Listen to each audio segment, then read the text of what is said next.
శ్రీ గురుభ్యో నమ. శ్రీ మహాగణాధిపతయ నమ. శ్రీమాత్రే నమ. అందరికీ నమస్కారం. లలితా సహస్రనామంలోని 49వ నామమైన సర్వారుణ అనే నామానికి అర్థాన్ని తెలుసుకోబోతున్నాం. అమ్మ దేహకాంతి యొక్క విశిష్టతను వర్ణిస్తున్నారు వసిన్యాది వాగ్దేవతలు ఈ శ్లోకం. ఈ నామంలో అమ్మ దేహం నుండి వెలువడే తేజోవంతమైన అరుణకాంతిలో బ్రహ్మాండాలన్నీ కూడా వెలిగిపోతున్నాయట. అణువణువు కూడా ఎర్రని కాంతిలో వెలుగుంది. అమ్మవారి పాదాలు మరింత ఎర్రదనాన్ని కలిగి ఉన్నాయట. ఎందుచేతనంటే పాదాలు చాలా సున్నితంగా ఉండడం చేత ఎరుపు కాస్త ఎక్కువగా ఉన్నదట పాదాల వద్ద. అమ్మ పాదాల నుంచి వెలువడే కాంతి నుంచి ముఖ్యంగా 3 కిరణాలు ఏర్పడ్డాయట. అవే జగత్తంతటికి కూడా ఆధారంగా ఉన్నాయి. అవి ఏమిటి అంటే అగ్ని, సూర్య, చంద్రులు. జగత్తులోనే కాకుండా మనలో కూడా ఈ అగ్ని, సూర్య, చంద్రులే శక్తి కేంద్రాలుగా ఉన్నారు. ఎలా అంటే వాక్కుకు అగ్ని అధిదేవతగాను, చంద్రుడు మనసుకు అధిదేవతగాను, సూర్యుడు దృష్టికి అధిదేవతగాను ఉన్నారు. అంటే సూర్య, చంద్ర, అగ్నులే మన త్రికరణాలకు అధిదేవతగా ఉన్నారు. ఈ సూర్య, చంద్ర, అగ్నుల వల్లనే లోకం, కాలం ఏర్పడుతున్నాయి. మానవ మనుగడకి ఇవి అత్యంత ఆధారం. మరి వీటికి ఆధారం ఆదిశక్తి అయినటువంటి పరమేశ్వరి.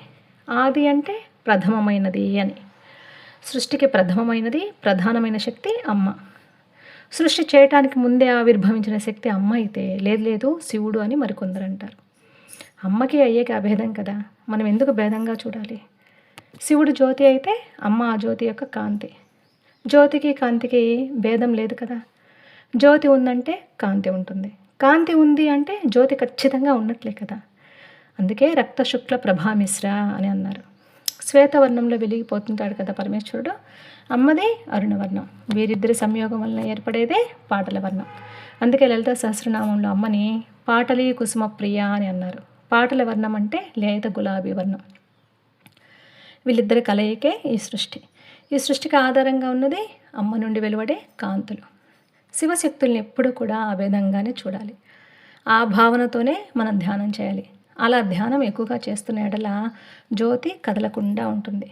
శివుడు జ్యోతి స్వరూపుడు అని చెప్పుకున్నాం కదా. సాధన అధికమైన కొలది జ్యోతి కదలకుండా ఉంటుంది కదా.